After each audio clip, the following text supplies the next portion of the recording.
Everyone, कैसे हैं आप सब लोग। उम्मीद करता हूं आप सब ठीक ठाक होंगे and welcome back to our video. देखें, लास्ट वीडियो में हमने असाइनमेंट ऑपरेटर्स के बारे में पढ़ा था कि असाइनमेंट ऑपरेटर क्या क्या होते हैं, किस तरह से हम यूज़ करते हैं और उनका कॉन्सेप्ट क्या है कि हम प्रोग्रामिंग के अंदर C++ के अंदर स्पेशली कैसे और कहाँ पे यूज़ करते हैं। ठीक है, आज की इस वीडियो में हम कंपैरिजन ऑपरेटर के बारे में पढ़ने वाले हैं कि भाई कंपैरिजन ऑपरेटर C++ के अंदर क्या होते हैं और कितने टाइप के होते हैं और किस तरह से यूज़ किए जाते हैं और किस जगह पे हम इनको यूज़ करते हैं। अपनी वीडियो को स्टार्ट करने के लिए हमें डेव C++ को खोलना पड़ेगा और सबसे पहले हम क्या करते हैं कि डेव C++ को खोल के इसके अंदर हम अपना प्रोग्राम सेट करते हैं, फिर इसके कॉन्सेप्ट को समझते हैं। सबसे पहले मैं यहाँ पे न्यू फाइल क्रिएट करूँगा, जो कि हमने यहाँ पे एक बाय डिफ़ॉल्ट कोड सेट किया है जो न्यू फाइल क्रिएट करते ही ओपन हो जाता है। और इसको मैं सेव करूँगा और सेव करने के लिए हम क्या करेंगे, वही अपना फोल्डर यूज़ करेंगे कंपैरिजन ऑपरेटर। ठीक है ना, इसको मैं शॉर्ट में लिख लेता हूँ एंड उसके बाद हम इसको सेव कर लेंगे। अच्छा, ये जो फोल्डर के अंदर सारी फाइल्स हैं ना, ये आपको गिटअप पर मिल जाएंगी, जिसके अंदर सारा कोड रहता है और इसका जो लिंक होगा गिटअप का वो मैं आपको डिस्क्रिप्शन में प्रोवाइड कर दूंगा। ठीक है, इसको मैं सेव कर लेता हूँ। अच्छा, हमारे पास 6 टाइप के कंपैरिजन ऑपरेटर्स होते हैं। अब इनका काम क्या होता है, देखो कंपैरिजन ऑपरेटर नाम से ही पता चल रहा है कि ऐसे ऑपरेटर जिनका काम हो कंपेयर करवाना। अब ये ऑपरेटर यूज़ होते हैं किसी भी दो वैल्यूज़ को कंपेयर करवाने के लिए कि भाई उन दो वैल्यूज़ में से कौन सी वैल्यू का इस वैल्यू दूसरी वैल्यू से रिलेशन क्या है, कौन सी वैल्यू किस वैल्यू से छोटी है, कौन सी वैल्यू किस वैल्यू से बड़ी है और कौन सी वैल्यू किस वैल्यू के इक्वल है। ठीक है ना, इस तरह का जो रिलेशन होता है, डिफरेंस होता है, ये सारा हमें कैसे पता लगता है, कंपैरिजन ऑपरेटर से पता लगता है। अब ये तो प्रोग्रामिंग के अंदर नॉर्मली नहीं यूज़ होते कि हम किसी भी जगह पे इसको यूज़ कर लें। इनका बेसिकली काम होता है प्रोग्राम के फ्लो को कंट्रोल करना। मतलब जब भी हम कंपैरिजन ऑपरेटर यूज़ कर रहे होते हैं ना, तो प्रोग्राम का जो फ्लो होता है वो चेंज हो जाता है। मतलब प्रोग्राम फिर क्या करता है, प्रोग्राम चलता है based on that operators result. ठीक है ना, जो रिजल्ट होगा उस ऑपरेटर के हिसाब से, ठीक है ना, जो भी हम लाइन लिख रहे होंगे उसके हिसाब से हमारा कोड चलता है। ठीक है ना, तो जब भी हमें कोई कंडीशन देनी होती है, कोई भी क्राइटेरिया सेट करना होता है, तब हम क्या देते हैं, कंडीशन देते हैं। और कंडीशन के अंदर ये जो कंपैरिजन ऑपरेटर्स होते हैं ये यूज़ होते हैं। जैसे कि आपको पता है इफ़ होता है या इफ़ एल्स है या एल्स इफ है या फिर जो लूप्स हैं। ठीक है ना, अब आपको अगर इन सब के नाम नहीं पता है तो हम आगे जाके पढ़ेंगे ये सारी चीज़ें, जिन्हें हम स्पेशली कंट्रोल स्ट्रक्चर्स कहते हैं। ठीक है ना, डिफरेंट चीज़ें हैं जो कि ऑब्वियसली यहाँ पे कंडीशन ही यूज़ होती हैं और कंडीशन हम हमेशा कंपैरिजन ऑपरेटर से देते हैं। लेकिन हम आज इस वीडियो में पढ़ने वाले हैं कि किस तरह के वो जो कंपैरिजन ऑपरेटर्स हैं वो होते हैं और उनको किस तरह से यूज़ किया जाता है और कैसे यूज़ किया जाता है। बेसिकली मैं आपको यहाँ पे बता देता हूँ कि जो कंपैरिजन ऑपरेटर हमारे पास होते हैं वो बेसिकली होते हैं 6 टाइप के। ये हमारे पास कमेंट्स हैं और इस कमेंट्स के अंदर मैं आपको बताऊँगा यहाँ पे। ठीक है ना, एक हमारे पास होता है लेस देन।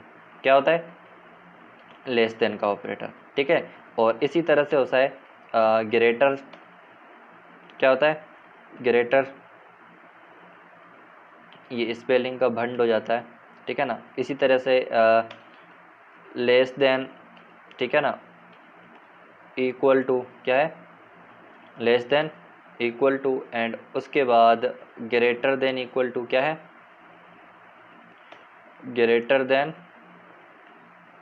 इक्वल टू है, एंड उसके बाद नॉट इक्वल टू है। ठीक है ना, अब इसके जो सबसे पहले आता है जिसको मैं अभी लास्ट में लिख रहा हूँ ये है नॉट इक्वल टू। ठीक है ना, अच्छा, उसके बाद है इक्वल टू। क्या है, इक्वल टू, ये चेक करता है कि कौन सा नंबर किस नंबर के इक्वल है। अब आप बोलोगे सर ये तो होता है ना इक्वल, तो ये होता है, ये इक्वल नहीं है, ये असाइनमेंट ऑपरेटर है। ये यूज़ होता है किसी भी वेरिएबल के अंदर, ठीक है ना, कोई भी वैल्यू असाइन करने के लिए। जब भी हमें किसी चीज़ को कुछ वैल्यूज़ वगैरह असाइन करनी होती है प्रोग्रामिंग के अंदर, तब हम ये ऑपरेटर यूज़ करते हैं। ठीक है ना, ये इक्वल का ऑपरेटर प्रोग्रामिंग के अंदर नहीं है। ठीक है ना, तो ये हमारे पास क्या होते हैं, टोटल कंपैरिजन ऑपरेटर्स होते हैं। अब इनको किस तरह से यूज़ किया जाता है इसको हम यूज़ करते हैं। सबसे पहले हम लेस देन वाले ऑपरेटर को यूज़ करते हैं। देखो क्या करते हैं कि हम यहाँ पे एक वेरिएबल बना लेते हैं num1 के नाम से, और इसके अंदर हम 5 को स्टोर करवाते हैं, और इसी तरह से हम num2 को भी बना रहे हैं और इसके अंदर हम 10 को स्टोर करवा रहे हैं। ठीक है ना, अब हमने दो वेरिएबल्स बनाए, एक वेरिएबल के अंदर हमने 5 को स्टोर करवाया और दूसरे वेरिएबल के अंदर हमने 10 को स्टोर करवाया। अब अगर हम यहाँ पे कंपेयर करना चाहें, ठीक है ना, या फिर ये देखना चाहें कि कौन सी वैल्यू किस वैल्यू से बड़ी है, छोटी है, ठीक है ना, या फिर हम डायरेक्टली इसको कह दें कि भाई num1 जो है ना num2 से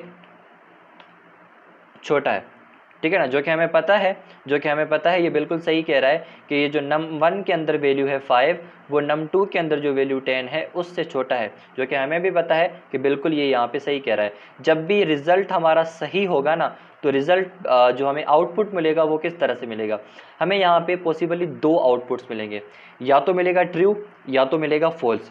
अब ट्रू किस सूरत में मिलेगा, जो हम यहाँ पे ऑपरेटर्स यूज़ कर रहे हैं अगर वो लाइन हमारी सही है, वो बात हमारी सही है, वो इंस्ट्रक्शन हमारी सही है तो रिज़ल्ट हमें मिलेगा ट्रू में।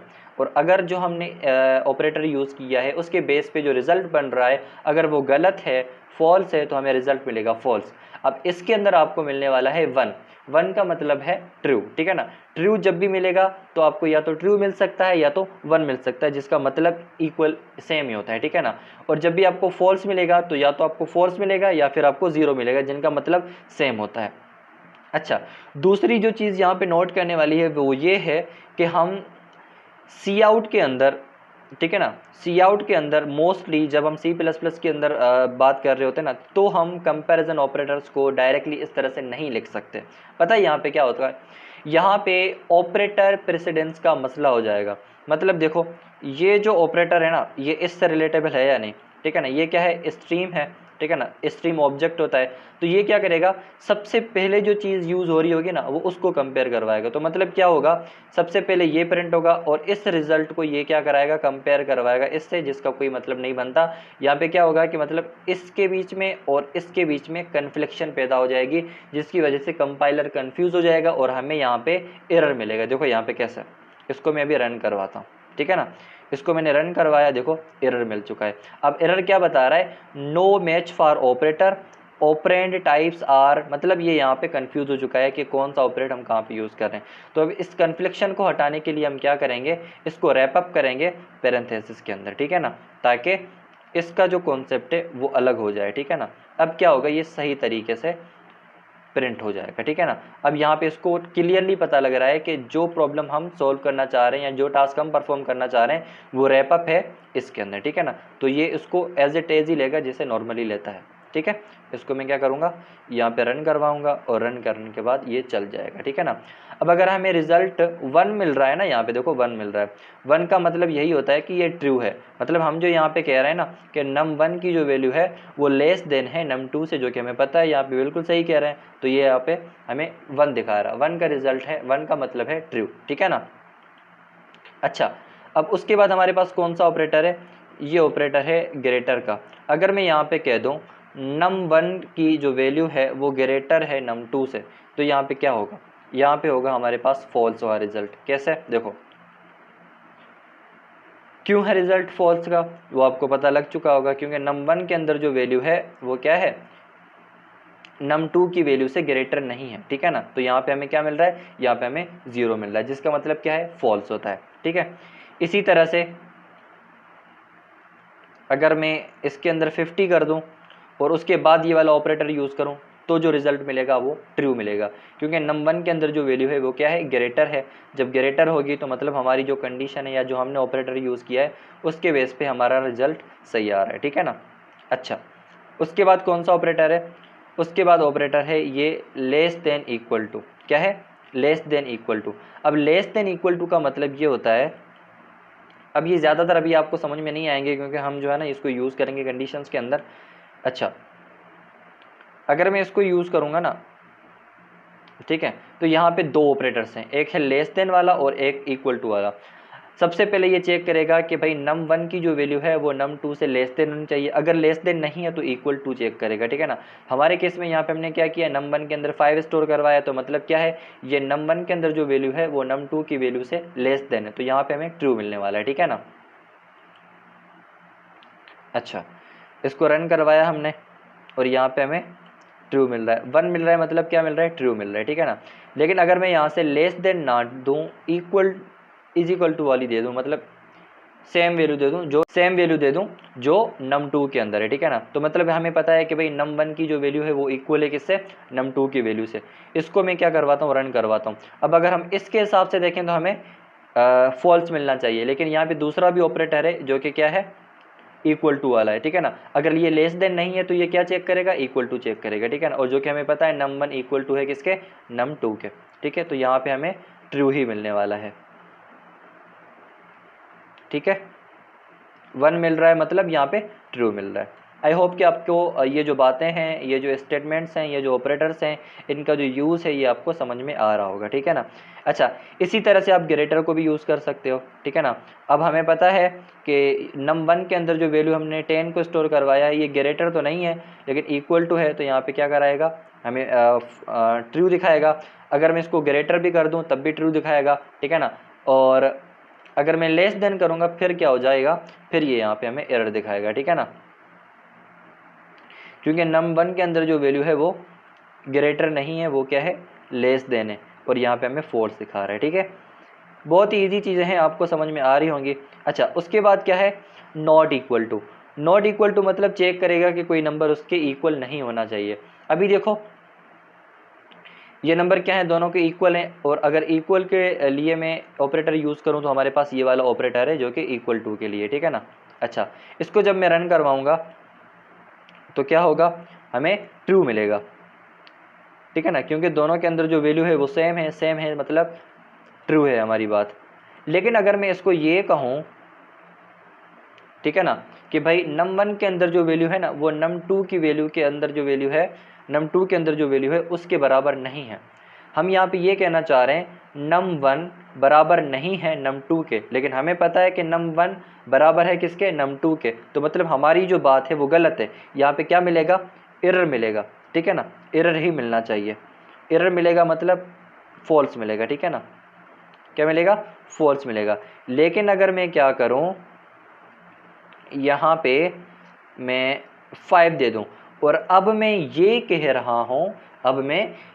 रहा हूँ num1 num2 के इक्वल नहीं है, जो कि बिल्कुल सही कह रहा हूँ, वो नहीं है, ठीक है ना। ये जो मैं सही कह रहा हूँ ना, ठीक है ना, इसी का मुझे जवाब मिलेगा कि हाँ तुम सही कह रहे हो, ठीक है ना।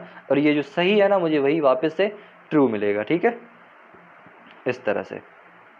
और अगर मैं इसको कह दूं, ठीक है ना, अगर मैं इसको कह दूं दोबारा कि भाई num1 के अंदर जो वैल्यू है वो num2 के अंदर जो वैल्यू पड़ी है उसके इक्वल नहीं है, जो कि मुझे पता है मैं गलत कह रहा हूं क्योंकि वो इक्वल है, ठीक है ना।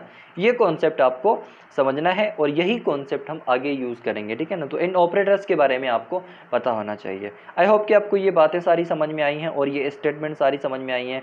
अगली वीडियो में हम कंट्रोल स्ट्रक्चर के बारे में पढ़ने वाले हैं और इन्हीं चीज़ों को हम यूज़ करने वाले हैं, ठीक है।